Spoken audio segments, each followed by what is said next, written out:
Shalom Bapak Ibu Saudara-saudari yang kasih Tuhan kita Yesus Kristus. Renungan firman Tuhan pada pagi hari ini terambil dalam Filipi pasal 2 ayat 1 sampai ayat kelima dengan tema sikap dalam tolong menolong. Sejak kecil kita telah diajarkan oleh orang tua, guru dan lingkungan tentang tolong menolong.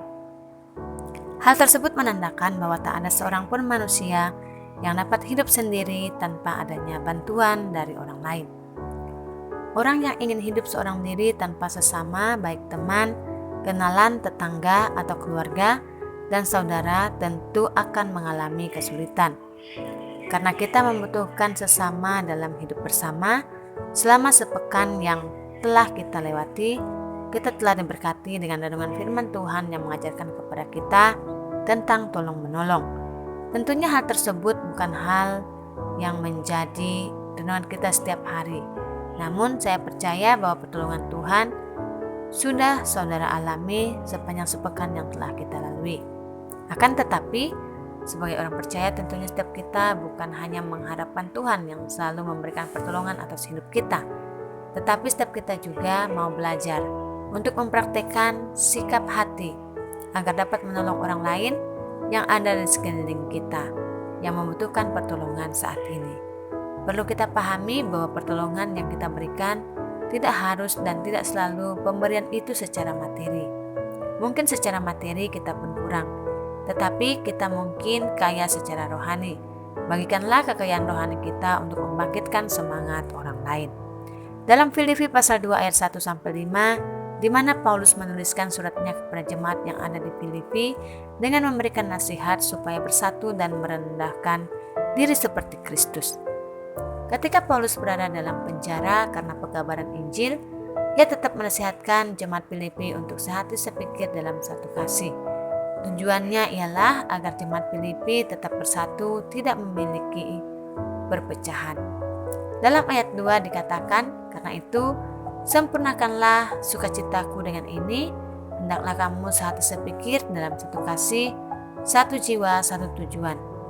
Inilah nasihat yang disampaikan oleh Paulus, bahwa ia menginginkan jemaat yang ada di Filipi untuk tetap menyempurnakan sukacitanya sekalipun ia berada dalam penjara, yaitu dengan hidup sehati sepikir dalam satu kasih, satu jiwa dan satu tujuan.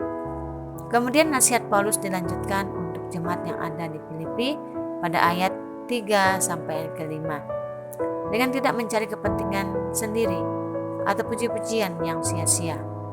Sebaliknya, hendaklah dengan rendah hati yang seorang menganggap yang lain lebih utama daripada dirinya sendiri. Dan janganlah tiap-tiap orang hanya memperhatikan kepentingannya sendiri, tetapi kepentingan orang lain juga. Hendaklah kamu dalam hidupmu bersama menaruh pikiran dan perasaan yang terdapat juga dalam Kristus Yesus. Dalam bagian ini, Paulus menasihatkan jemaat yang ada di Filipi untuk hidup dengan sehati sepikir, dengan tidak mencari kepentingan diri sendiri, serta mencari pujian yang sia-sia. Karena dalam kehidupan bersama, seringkali pribadi kita memiliki kecenderungan untuk mendapatkan pujian dari orang lain. Pertolongan yang kita berikan untuk orang lain terkadang hanya ingin mendapat pujian, bahwa kita lebih hebat atau lebih pandai. Namun Paulus mengajarkan bahwa orang yang mencari pujian bagi diri sendiri adalah orang yang belum sehati dan sepikir. Paulus mengajak jemaat yang ada di Filipi saat sepikir dengan cara rendah hati, karena rendah hati adalah sifat yang harus dimiliki setiap orang. Kerendahan hati tersebut telah diajarkan oleh Yesus sendiri. Dalam ayat 6-8 menegaskan bahwa yang walaupun dalam rupa Allah tidak menganggap kesetaraan dengan Allah itu sebagai milik yang harus dipertahankan, melainkan telah mengosongkan dirinya sendiri dan mengambil rupa seorang hamba dan menjadi sama dengan manusia. Dan dalam keadaan sebagai manusia, ia telah merendahkan dirinya dan taat sampai mati, bahkan sampai mati di kayu salib. Demikian renungan firman Tuhan. Selamat beraktivitas, Tuhan Yesus memberkati.